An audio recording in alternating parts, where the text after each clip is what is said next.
বুটকো হ্যাঁ কি খাও?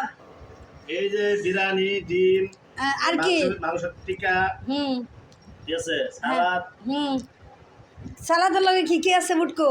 লেবু আর কি? শসা হুম টমেটো আর কি? এটা ডিম হ্যাঁ এটা হচ্ছে মাংস টিকা হুম ঠিক আছে এটা মাংস হুম এই দিছে আরে শ্বশুরের ফুলা এতটি খাস, খায়া খায়া শ্বশুরের ফুলা বুট কই যাবি কই?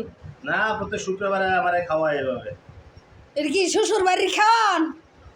আরে না তাইলে এটা ভালোবাসা মহব্বতের খাওয়ান ওই শ্বশুরের ফুলা শ্বশুর বাড়িতে আছে, শ্বশুর বাড়ির খাওয়ান তো। বিসমিল্লাহ হুম ওর ভূতে কেমনে খাতে হ? শেষা আয় রে ওর ভূত রে, ওর ভূত একলা একলা খা শ্বশুরের ফুলা।